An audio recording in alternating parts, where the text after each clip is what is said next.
Shalom saudara terkasih di dalam Tuhan, balik lagi dengan saya di channel Anak Tuhan, dan kali ini pada Tony memberitakan satu hal yang baru di bulan Oktober ini, dan juga sekaligus memberitahukan pesan Tuhan yang terbaru di bulan Oktober 2025 ini di acara Thomas Halias TV tentunya. Pada Tony di sini memberitahu bahwa kita harus doa 3 hal, doa pokoknya, lumayan panjang ya. Dan lakukanlah doa ini supaya kita selamat tentunya untuk resesi ekonomi 2026 dan agar Indonesia bisa mengatasi resesi ekonomi ini. Karena pada tahun ini kemarin sudah memberitahu bahwa resesi ekonomi 2026 ini akan lebih parah dari COVID ya.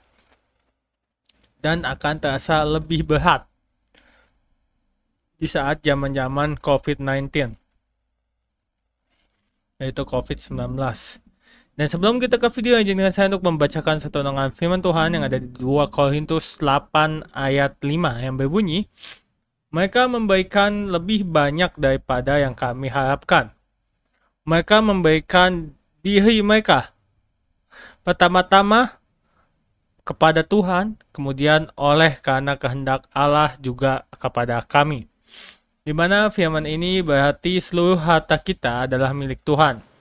Memakainya untuk pekerjaan Tuhan sama halnya memberi kepada Tuhan harta miliknya sendiri. Dan itu dia satu renungan firman Tuhan. Langsung saja kita ke video bersama Ibu lagi. Maksud saya Bapak Pendeta Dotoni. Mari kita simak videonya. Malam Pak Daud. Malam Thomas. Yes, haleluya Pak Daud. Kita doa dulu Pak Daud. Kita doa ya. Aku mohon kuasa Yesus bekerja, kekuatan Elohim bekerja, bebaskan dari yang jahat, bebas dari kegelapan, berkati ya Tuhan, lain Tuhan, dan nama-Mu dimuliakan di dalam nama Yesus. Amin. Amin. Ya, malam Pak Daud, apa yang mau dibagikan malam hari ini Pak Daud? Thomas, Yes. kita harus belajar bagaimana hamba-hamba Tuhan diberkati, Thomas. Amin. Nomor 1 yaitu Abraham. Abraham. Apa Thomas? Abraham, bagaimana hamba-hamba Tuhan diberkati? Contohnya pertama adalah Abraham. Setiap kali Abraham pindah tempat, selalu dia membangun mezbah Tuhan. Yes, kemanapun Abraham pindah tempat, Abraham selalu membuat mezbah Pak ya. Mezbah Tuhan, betul Thomas? Tuhan. Betul Pak Daud. Dan selalu mengorbankan korban yang terbaik. Selalu yang kedua mengorbankan korban persembahan yang terbaik Pak ya. Dan kita perhatiin juga Ishak Thomas. Ishak betul. Ishak kemanapun dia pindah tempat, memulai suatu pekerjaan, memulai suatu tempat yang baru, atau pindah di lokasi manapun, dia selalu membangun mezbah Tuhan. Membangun mezbah Tuhan. Siapa Daud? Selalu apa Thomas? Membangun mezbah Tuhan. Kemanapun dia memulai aktivitas dan dimanapun dia berada Pak Daud. Dan di tempat yang baru. Di tempat yang baru, lokasi yang baru, dia selalu apa? Membangun mezbah Tuhan. Membangun mezbah Tuhan. Siap. Nah, ini memerlukan apa? Nomor 1 adalah komitmen. Komitmen. Apa Thomas? Komitmen Pak Daud. Komitmen untuk melibatkan Tuhan dalam segala hal. Yes. Komitmen melibatkan Tuhan dalam segala kehidupannya Pak Daud ya. Dan yang kedua yaitu komitmen untuk waktu untuk Tuhan. Komitmen waktu untuk Tuhan itu memang agak sulit Pak ya dalam kehidupan nyata Pak Daud ya. Waktu untuk apa Thomas? Untuk Tuhan. Nah, komitmen waktu untuk Tuhan itu dalam kehidupan nyata memang agak sulit Pak Daud ya. Yang ketiga, komitmen untuk berkorban. Komitmen untuk berkorban. Wow, dahsyat. Nah, makanya di Alkitab tuh Abraham, Ishak, Yakub. Iya, betul. Dan yang ketiga, Yakub Thomas. Yakub. Sekalipun dia seorang penipu, tapi kemanapun dia pergi, selalu memanggil nama Tuhan, membangun mezbah Tuhan. Yes. Sekalipun Yakub seorang penipu, tapi kemanapun dia pergi, selalu memanggil nama Tuhan dan membangun mezbah Pak Daud ya. Makanya apa yang terjadi? Tuhan melihat hatinya Thomas. Amin. Dan apa yang terjadi? Sampai dia dirubah namanya jadi apa? Israel. Israel. Betul? Betul. Betul? Betul. Dari Yakub penipu menjadi apa? Israel. Tapi ingat, kemanapun dia berada, selalu ingat nama Tuhan, memberi waktu sama Tuhan, dan berkorban. Betul Dan atau Thomas? berkorban. Betul Pak Daud, luar biasa. Betul? Betul. Betul. Makanya Alkitab itu Allah Israel itu adalah apa? Allah Abraham, Allah Ishak, Allah Yakub. Allah Yakub. 3 nama atau Thomas? Betul.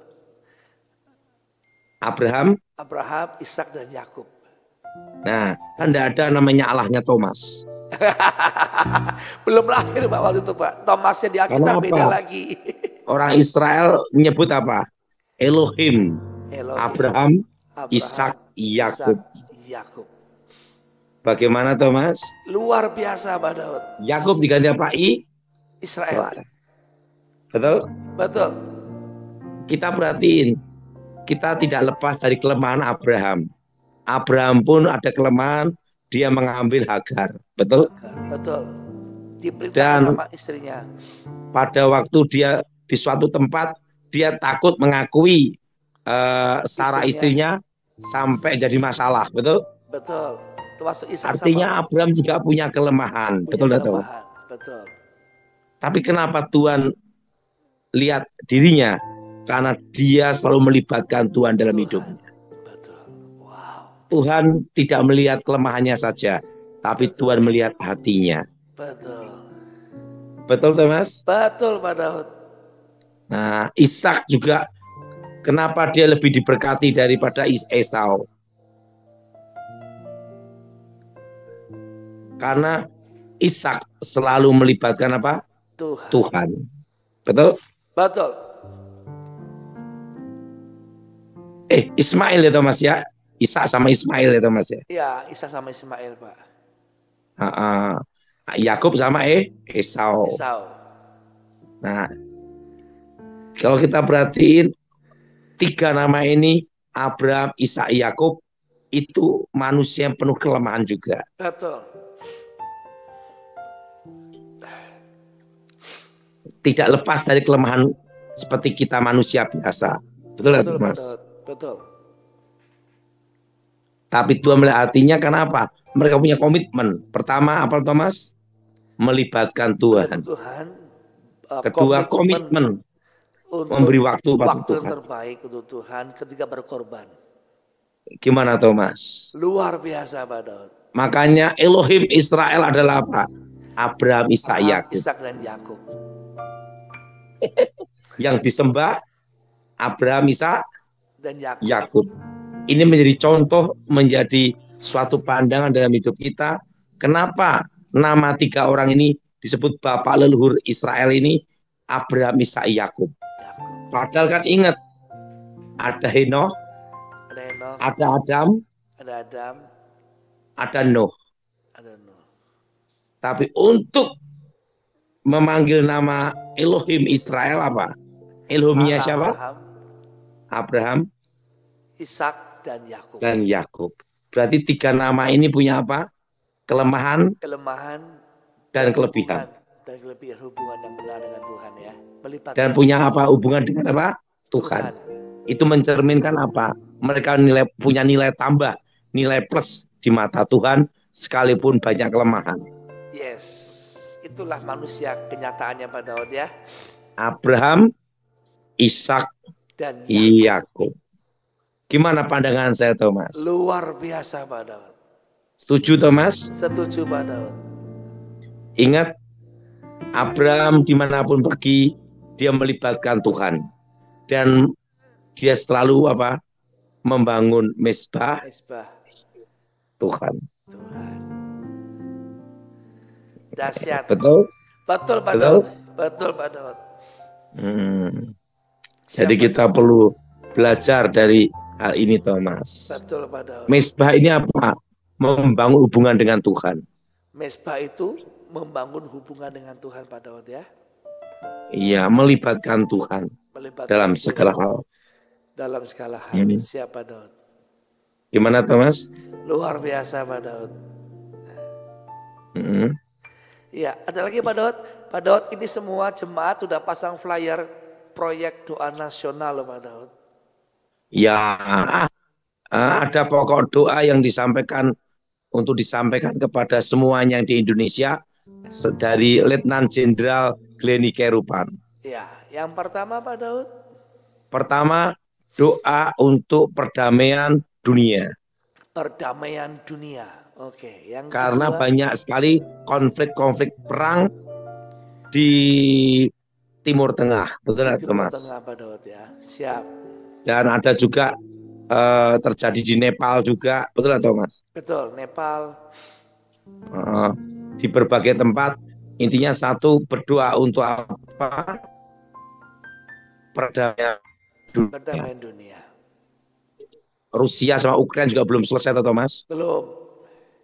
Ini Hamas juga lagi memanaskan dengan Israel dengan Amerika. Iya, yaitu berdoa untuk perdamaian apa, Thomas? Dunia. Dunia. Betul? Betul.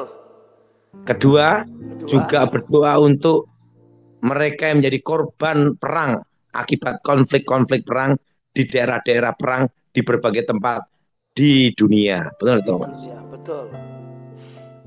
Supaya ada namanya apa? Kebersamaan, Thomas, Betul. untuk saling menolong, yang sehat menolong yang sakit, yang kaya menolong yang miskin. Betul. Betul, Thomas? Betul Pak Daud. Dan yang ketiga ada lagi untuk resesi ekonomi yang berat yang akan kita hadapi tahun depan, Thomas. Betul. Betul, Thomas? Betul Pak Daud. Nah, saya percaya dengan kita berdoa sungguh-sungguh untuk proyek doa nasional ini, tahun depan bangsa Indonesia bisa melewati resesi ekonomi dengan aman, Thomas. Betul Pak Daud. Perlu Thomas tahu, resesi ekonomi terbesar yang apapun bisa kita lewati. Amin. Karena bersama Tuhan. Bersamamu. Dan perlu Thomas tahu Ya. bahwa resesi tahun depan yang terasa hanya kota-kota besar. Dan berat, Pak Daud sudah mengatakan asumsi Pak Daud, pandangan Pak Daud 2026 adalah resesi sangat berat. Iya, yang berat hanya apa? Kota-kota apa? besar. Yang daerah-daerah kayak Solo, Semarang, Cirebon, Pontianak, aman-aman aja. aman-aman saja. Pontianak, aman-aman Aman aja. saja. Jakarta, Makassar, was-was. aman-aman. Jakarta berdoa saja. Ja. Surabaya berdoa Berdoa. saja. Haleluya. Gimana pandangan saya, Thomas? Luar biasa Pak Daud, dahsyat. Ya. Hmm. Terus Pak Daud selain berat itu Pak Daud kan ada baru poin 2 nih, berdoa untuk yang poin. Yang poin ketiganya Pak Daud? Berdoa untuk resesi ekonomi tahun depan, Thomas. Ya, yang ketiga ada pokok doa yang ketiga? Yang ketiga, berdoa untuk hamba-hamba Tuhan penginjilan di desa-desa, Thomas. Oh ya. Kota sudah banyak pendeta, Thomas. Betul.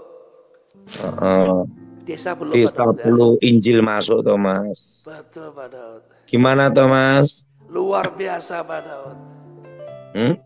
Luar biasa. Saya Luar biasa. percaya Tuhan pasti buka jalan dan berkati, Thomas. Amin. Wah, oke. Ada lagi Pak Daud? Saya rasa sudah cukup, Thomas. Oke. Thomas mau tanya apa? Ya, Pak Daud, selain tadi resesi, terus keadaan dunia, sekarang emas juga naik, ya kan? Perak. Kan saya beritahu Thomas, di 2025 emas tembus 2 juta. Betul. Dan saya beritahu perak dan tembaga akan naik. Naik, menggantikan emas dan perak Pak Daud ya. Pokoknya semua harus siap-siap, Thomas. Yes. Siap Pak Daud. Dengan tenang kita menantikan hari kesusahan Nah, itu. dengan tenang dan kekuatan Tuhan Pak Daud ya. Iya, aman-aman aja. Aman saja karena ada Tuhan yang menyertai kita. Kan saya udah beritahu jangan utang, Bang. Kalau Yes, punya utang jangan nambah lagi. Karena betul. kondisi seperti ini masih 2 tahun. Yes. Tapi pada optimis Betul? ya bahwa Indonesia bisa keluar dari area ini Pak Daud ya. Bisa keluar karena ada doa nasional ini, Thomas. Yes. Saya percaya dengan proyek doa nasional ini, resesi ekonomi tahun depan bisa dilewati dengan aman-aman dan biasa-biasa saja. Amin. Aman-aman dan apa, Thomas? Biasa-biasa saja. Karena kita sudah berdoa dari awal, Thomas. Amin. Haleluya. Siapa Daud? Dahsyat ya. Jadi Pak Daud, ingat, dimanapun tempat harus membangun apa, Thomas? Mesbah. Tuhan. Arti mesbah itu apa, Thomas? Membangun hubungan dengan Tuhan. Yes.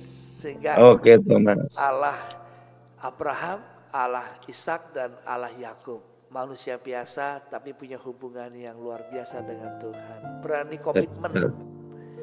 Dengan komitmen ya, dengan waktu, berani mendirikan mesbah kemanapun pergi, di kota-kota baru, dan berani komitmen untuk berkorban pada. Haleluya. Oke, Thomas. Saya ucapkan terima kasih buat kalian yang sudah mendukung atau menonton video dari Bapak Pendeta Dotani, dan juga sekaligus yang sudah mendukung channel Anak Tuhan. Saya ucapkan terima kasih juga buat kalian yang sudah subscribe, like, comment, dan share tentu ya. Sebelum saya mulai video ini, saya membacakan ulang satu renungan firman Tuhan yang tadi yang ada di 2 Korintus 8 ayat 5 yang berbunyi, mereka memberikan lebih banyak daripada yang kami harapkan. Mereka memberikan diri mereka pertama-tama kepada Tuhan, kemudian oleh karena kehendak Allah juga kepada kami. Dan itu dia satu renungan firman Tuhan. Saya undur pamit, saya ucapkan terima kasih banyak sekali lagi yang sudah menabur juga di channel Anak Tuhan ini.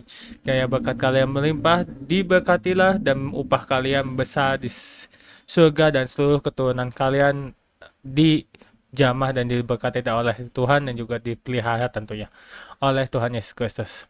Undur pamit, shalom. Filipi 4 ayat 13. Segala perkara dapat kutanggung di dalam Dia yang memberi kekuatan padaku. Filipi 3 ayat 13-14. Aku melupakan apa yang telah di belakangku dan mengarahkan diri kepada apa yang di hadapanku, dan berlari-lari kepada tujuan untuk memperoleh hadiah, yaitu panggilan sorgawi dari Allah dalam Yesus Kristus. Yohanes 16 ayat 24. Sampai sekarang kamu belum meminta sesuatu pun dalam namaku. Mintalah maka kamu akan menerima, supaya penuhlah sukacitamu. Yesaya 54 ayat 10. Sebab biarpun gunung-gunung beranjak dan bukit-bukit bergoyang, tetapi kasih setiaku tidak akan beranjak daripadamu dan perjanjian damaiku tidak akan bergoyang. Firman Tuhan yang mengasihani engkau. Mazmur 23 ayat 4. Sekalipun aku berjalan dalam lembah kekelaman, aku tidak takut bahaya, sebab engkau besertaku, gadamu dan tongkatmu, itulah yang menghibur aku.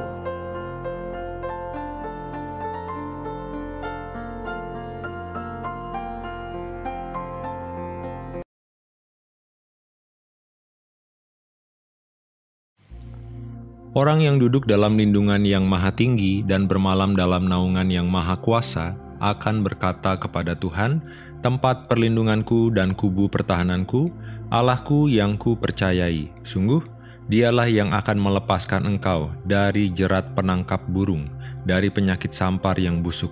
Dengan kepaknya ia akan menudungi engkau, di bawah sayapnya engkau akan berlindung. Kesetiaannya ialah perisai dan pagar tembok. Engkau tak usah takut terhadap kedahsyatan malam, terhadap panah yang terbang di waktu siang, terhadap penyakit sampar yang berjalan di dalam gelap, terhadap penyakit menular yang mengamuk di waktu petang. Walau 1.000 orang rebah di sisimu dan 10.000 di sebelah kananmu, tetapi itu tidak akan menimpamu. Engkau hanya menontonnya dengan matamu sendiri dan melihat pembalasan terhadap orang-orang fasik. Sebab Tuhan ialah tempat perlindunganmu, yang Maha Tinggi telah kau buat tempat perteduhanmu.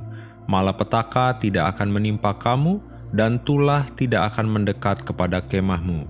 Sebab malaikat-malaikatnya akan diperintahkannya kepadamu untuk menjaga engkau di segala jalanmu. Mereka akan menatang engkau di atas tangannya, supaya kakimu jangan terantuk kepada batu. Singa dan ular tedung akan kau langkahi, engkau akan menginjak anak singa dan ular naga. Sungguh, hatinya melekat kepadaku, maka aku akan meluputkannya. Aku akan membentenginya sebab ia mengenal namaku. Bila ia berseru kepadaku, aku akan menjawab. Aku akan menyertai dia dalam kesesakan. Aku akan meluputkannya dan memuliakannya. Dengan panjang umur akan kukenyangkan dia, dan akan kuperlihatkan kepadanya keselamatan daripadaku.